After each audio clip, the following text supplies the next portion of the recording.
Republican presidential hopefuls flocked to the Iowa State Fair over the weekend. That includes the party's two frontrunners, former President Donald Trump and Florida Governor Ron DeSantis.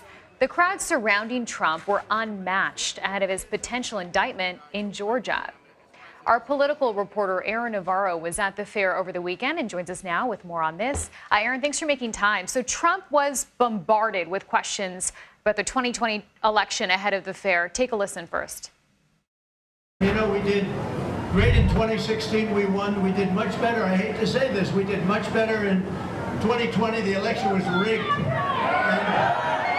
we got millions and millions more votes. And I will say 2020 was fantastic. 2016 was fantastic. So the timing of all this was really interesting, right? What else did we hear, Aaron, from the former president ahead of a possible fourth indictment? Hi, Chanel and Errol. Good to be with you.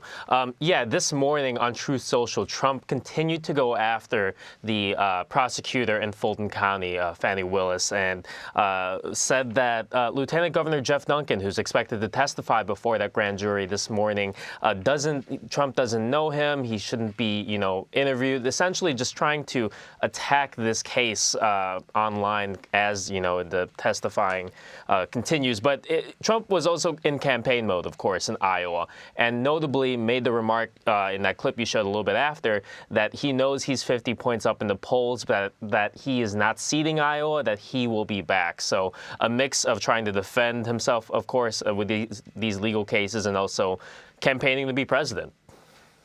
Florida Governor Ron DeSantis, I understand, was met with protesters there at the fair. And what strikes me is that he has been long described as the main challenger to former President Donald Trump. But the more people meet him on the ground, it seems like the less they like him.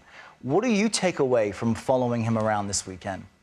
Yeah, so I've been with DeSantis in Iowa the past couple weeks as he's been doing event after event. And specifically at the state fair, it was a good snapshot of what the public thinks about him. He did get a healthy amount of Republican voters wanting to take selfies, saying that he did a good job with COVID in Florida. But as you mentioned, he's getting protesters on the left and the right. Democrats protested his Fairside chat at the Iowa State Fair, but also the day before, they protested a smaller event that he did outside in Iowa.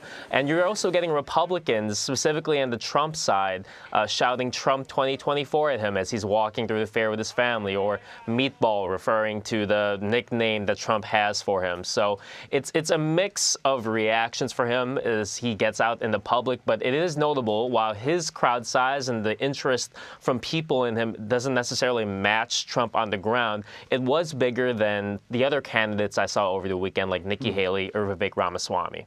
Yeah, and there were some other notable names. You mentioned Nikki Haley. There was also Mike Pence there. How were candidates like those received? Yeah, so Mike Pence, similar to DeSantis, is also getting some flack from the Trump base. Specifically, they have called him a quote-unquote traitor after he certified the election results in 2020. And Pence has, defended himself, saying that he was following the Constitution. He's kind of getting in these conversations, debates, if you will, with the voters directly. I was following Nikki Haley around, and she was flanked by Senator Joni Ernst at points as she continues to try and find momentum and grow that in Iowa. But it's just notable. There are crowds, there is interest for some of these other candidates, but they're not necessarily matching Trump or DeSantis right now, and that's kind of showing in the polls. It's funny because we're watching this footage as they shake hands. We saw Governor DeSantis on a bumper car. I think they're going to eat like fried hot dogs. It's all part of the Pork fun. chops, yeah. Who else can we expect to see at the fair this week, and what else will they be getting into?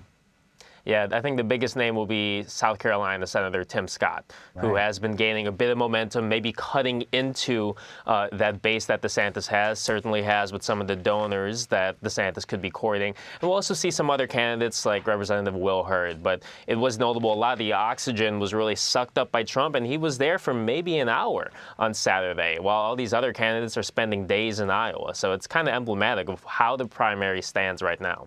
Okay, lots to follow here. Aaron Navarro, thanks so much. Thanks for having me. And be sure to join us all day Wednesday for special coverage from the Iowa State Fair. And you can stream an hour-long edition of America Decides live from the fair at 5 p.m. Eastern.